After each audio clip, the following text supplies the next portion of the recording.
बिस्मिल्लाहिर्रहमानिर्रहीम अस्सलाम वालेकुम welcome back the law teachers. तो जैसे कि आप सब लोग जानते हैं कि इस चैनल पे हम बात करते हैं लॉगैट लैट और एलएलबी के हवाले से।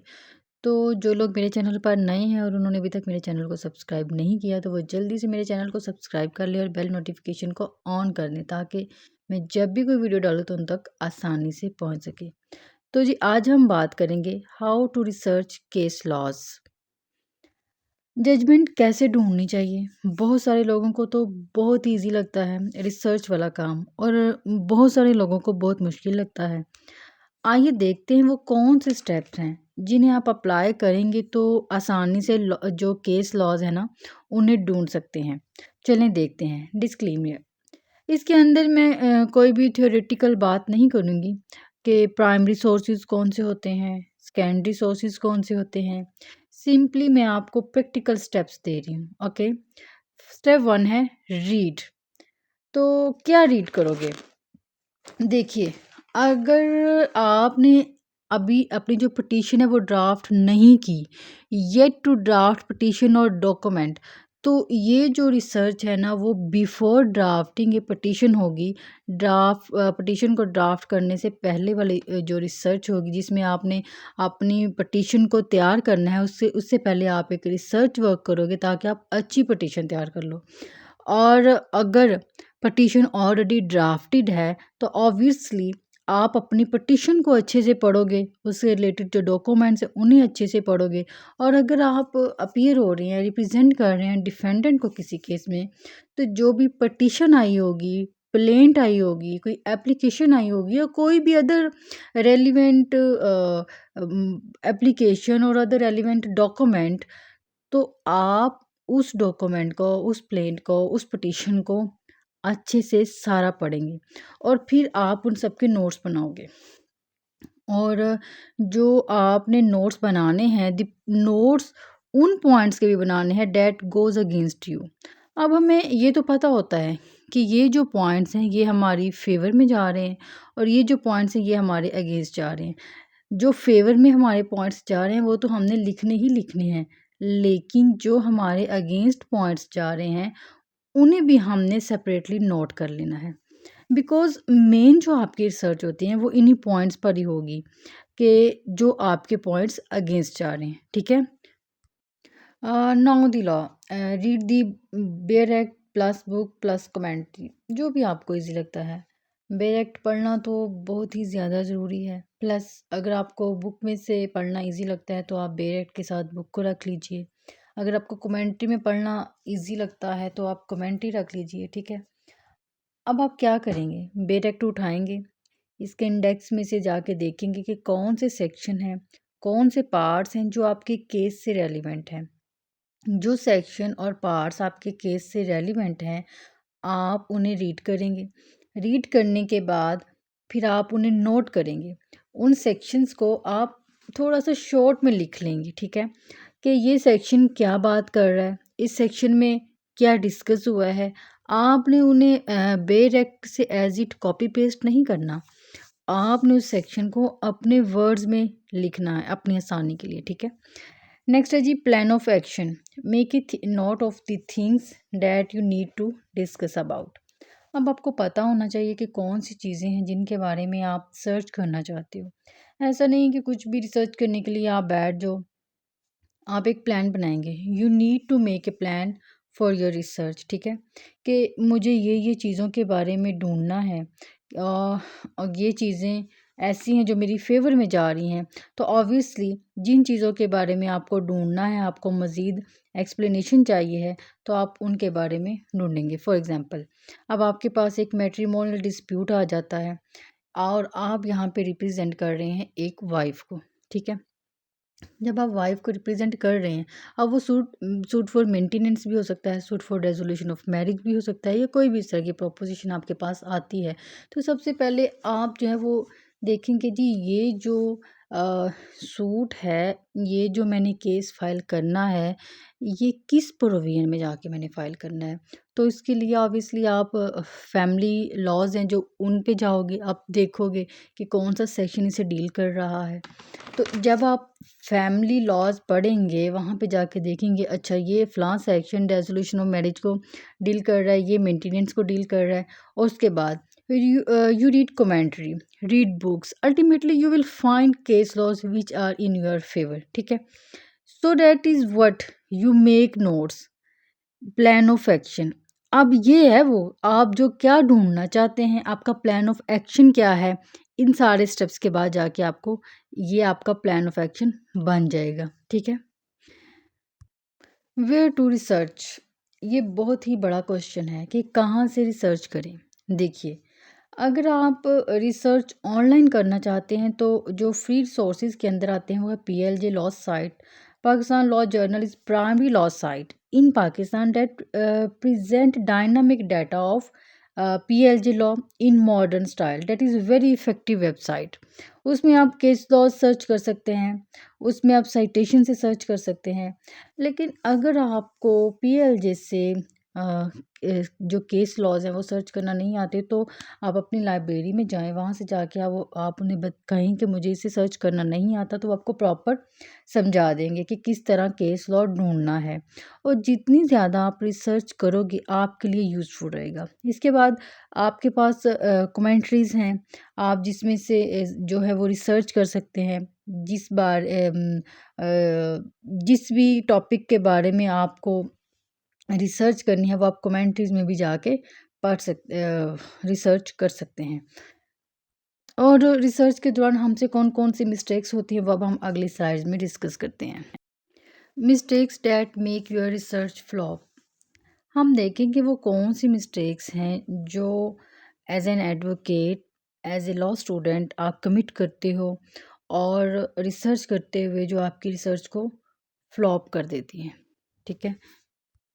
Number one, we think that same words would have been used by the judges which are using to research about an issue.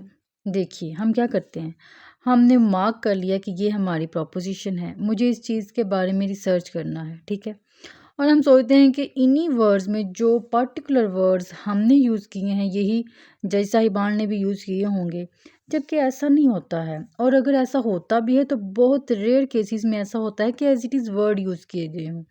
तो आप कहते हो कि जी ऐसी कोई जजमेंट ही नहीं है, जो मेरी प्रोपोजिशन है इस पर कोई जजमेंट आई ही नहीं है, जबकि ऐसा नहीं होता है। उस प्रोपोजिशन पर जजमेंट तो आई हुई होती है, लेकिन जो वर्ड्स होते हैं ना वो अलग यूज़ किए गए होते हैं। सो आपको करना क्या है, इसके लिए आप करेंगे change the wording of the header. ठीक है? अ, जो आपकी प्रोपोजिशन है उसकी जो वर्डिंग है आपने उसे चेंज करना है। सिनोनिम्स देखो, लीगल सिनोनिम्स देखो, उसके लिए आप गूगल करो।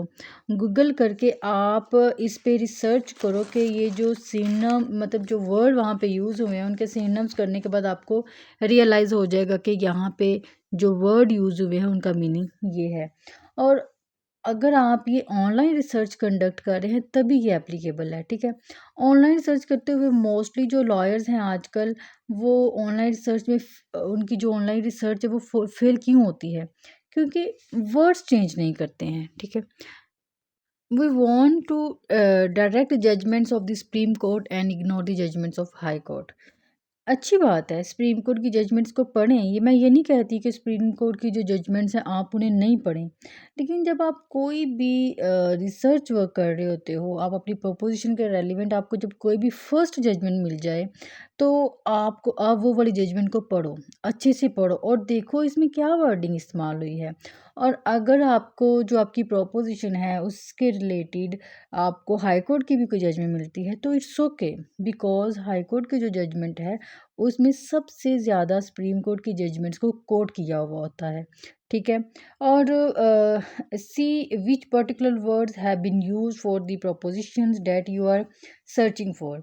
और कुछ नहीं मिल रहा होता, कुछ फेवर में नहीं आ रहा, कुछ अगेंस्ट में नहीं आ रहा, तो ट्राई करो आपको पता चले कि कौन से वर्ड्स यूज़ किए गए हैं। जिस टाइप की प्रोपोज़िशन है आप सर्च कर रहे हो, जिस टाइप की प्रोपोज़िशन को आपको मिलेगी फॉर श्योर। अब जो हमारी तीसरी मिस्टेक है वो है relying on the judgments without reading the facts. बहुत सारे एडवोकेट स्पेशली जो यंग एडवोकेट हैं वो ये करते हैं कि वो जज साहब को जाकर एक जजमेंट दे देते हैं, क्योंकि उन्होंने सिर्फ़ और सिर्फ जो स्टार्टिंग में उन्होंने एक शॉर्ट हेडिंग नोट दिया होता है वो पढ़ते हैं और कहते हैं कि जी ये जो जजमेंट है ये हमारी फेवर में है। और जब जज साहब पूछते हैं कि okay tell me the facts in short, तो कहते हैं कि वो तो मैंने पढ़े ही नहीं है। सो ये वाली गलती जो है ना वो आपने नहीं करनी है। एक फैक्ट इधर से उधर हुआ तो जजमेंट जो है वो आपके अगेंस्ट भी हो सकती है और आपकी फेवर में भी हो सकती है। तो इन जो entire things can change, judgment should be thoroughly read and marked using highlighter and flags. जो जजमेंट आपने फाइनलाइज कर ली है वो आप उसे अच्छे से पढ़ोगे और उसे अच्छे से पढ़ने के बाद उन्हें मार्क करोगे, ठीक है? हाइलाइटर और फ्लैग्स लगा दोगे ताकि जब आप अदालत में जाओ in front of the bench there is no confusion. आप कॉन्फिडेंटली जो वो जजमेंट है उनके फैक्ट्स जो है वो वहाँ पे बयान कर सको। Not reading the judgments that are against you. अब हम क्या कहते हैं, अच्छा ये मेरे अगेंस्ट है, लीव इट।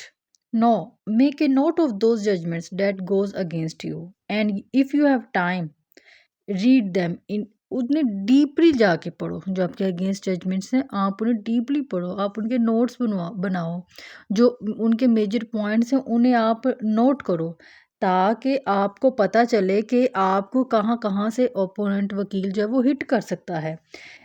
उसके बाद है G find out how the judgment is different from your case so that अगर ऑपोजिट वकील जो है वो वाली जजमेंट लेके आता है जो आपने आपके अगेंस्ट जा रही थी, अगर आपने उसे अच्छे से पढ़ लिया है और अगर आपका ओपोनेंट वकील जो है वो जजमेंट लेकर कोर्ट में आता है तो आप बता सकोगे कि इस जजमेंट्स में क्या है। आप कह सकोगे no this fact is different from that of mind.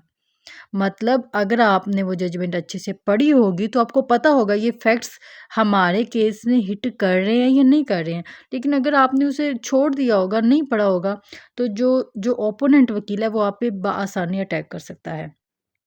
उस जजमेंट में जो फैक्ट्स हैं वो उस केस में अगर नहीं हैं तो आपको ये उसी सूरत पता चलेगा जब आपने वो जजमेंट अच्छे से पढ़ी होगी, ठीक है? और इसका ये मतलब है कि फिर जो आपका ओपोनेंट वकील है आप पे अटैक करता है तो आप अपने ऊपर उस होने वाले अटैक के लिए ऑलरेडी तैयार हो। किस सूरत में, अगर आपने वो जजमेंट अच्छे से पढ़ी है जो आपके अगेंस्ट जा रही थी, आपने उसके फैक्ट्स को पढ़ा है, आपने उसके फैक्ट्स को लिखा है कि इनमें कौन कौन से फैक्ट्स हैं, कौन कौन से फैक्ट्स मेरे केस को हिट कर रहे हैं, कौन कौन से फैक्ट्स हैं जो अगर ओपोनेंट वकील बताएगा तो मैं बता सकूं कि नो इनका मेरे केस से कोई ताल्लुक नहीं है, ठीक है? और make the print that are different from your case, ये जो मैंने बात पहले बताई है, this is very important thing. और जितने भी अच्छे वकील होते हैं ना वो यही करते हैं, बट आपको बताते नहीं हैं कि वो ये करते हैं। जो अच्छे वकील होते हैं वो अपने अगेंस्ट जाने वाली सारी जजमेंट्स को भी पढ़ते हैं और उनके पॉइंट्स को नोट डाउन करते हैं।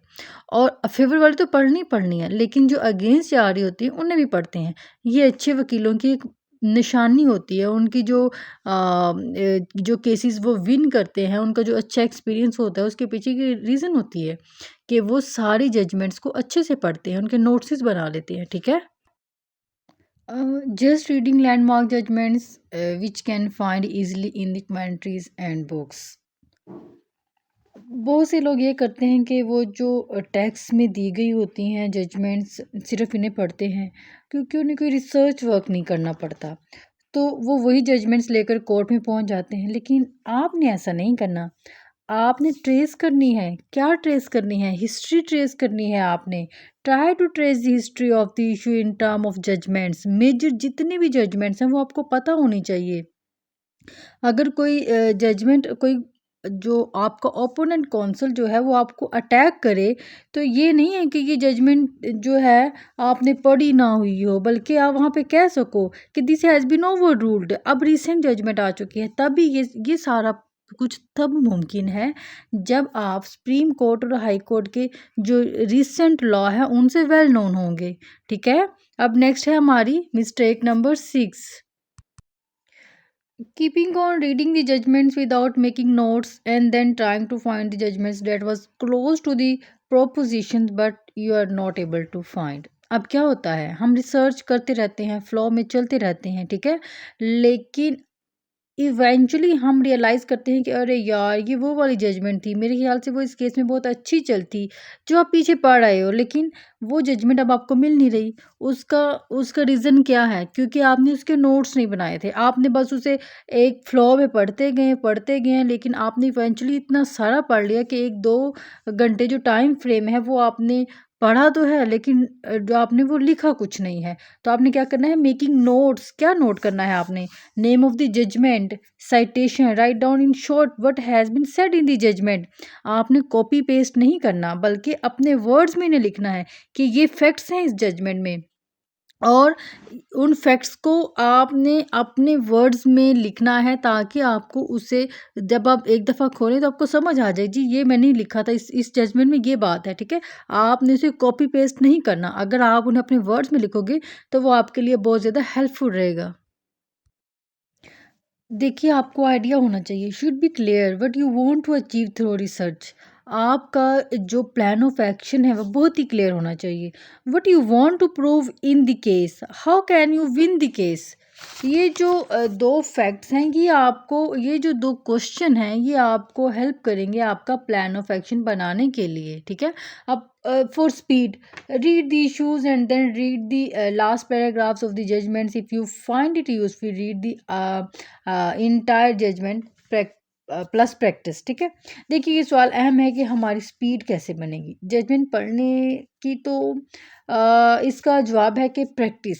आपको आइडिया हो जाता है कि एक पॉइंट के बाद यू गेट इट कि कैसे करना है, आपको समझ आ जाता है कि इसके कौन से पार्ट्स को पढ़ना है और कौन से जो पार्ट्स हैं उन्हें स्किप कर सकते हैं। तो ये इसी सूरत में पॉसिबल होगा जब आपकी प्रैक्टिस होगी। जजमेंट्स पढ़ने की प्रैक्टिस से आप जो है वो जजमेंट पढ़ने में अपनी स्पीड को बढ़ा सकते हैं। ठीक है, एक चीज़ जो मैंने सीखी है, अगर आप एक दफ़ा रिसर्च करते हैं ना किसी टॉपिक पर, तो उसको आपको अच्छे से एक डायरी में नोट करते मतलब कर लेना चाहिए। ठीक है, जो आपकी एक फाइनल रिसर्च होती है ना, फिर आप उसे एक डायरी में नोट कर लो, उसे एक आप अपने लैपटॉप में से एक फ़ाइल बना के सेव कर लो, तो वो आपके लिए ना बहुत ही यूज़फुल रहेगा। फिर आपको बार-बार एक ही टॉपिक पर रिसर्च करने की ज़रूरत नहीं होगी। तो आपने करना क्या है, आपने डायरी पे आपने उसे सेव करना है। Create your own research diary in your laptop और ए हार्ड कॉपी। ठीक है, divide the diary in the alphabetical order of the act. Note down the name, court name, citation, important law in your own words, not copied, in your own words. You should write down in your own words, it will be helpful for you. ठीक है, आपने मेरे इन सारे tips and tricks को follow करना है, तो इंशाल्लाह आपके लिए केस लॉस को सर्च करना आसान हो जाएगा और उसे पढ़ना बहुत इंटरेस्टिंग हो जाएगा। उम्मीद करती हूँ आपको आज की वीडियो बहुत पसंद आई होगी, और अगर आपको पसंद आई है तो इसे लाइक कर दीजिए, शेयर कर दीजिए और मेरे चैनल को सब्सक्राइब कर लीजिए। और अगर आपको इस पूरे लेक्चर के रिलेटेड कोई भी क्वेश्चन है तो आप कमेंट बॉक्स में मुझे पूछ सकते हैं। इंशाल्लाह मैं आपके सभी क्वेश्चन का आंसर करने की भरपूर कोशिश करूँगी। आप नेक्स्ट वीडियो तक के लिए अल्लाह हाफिज़।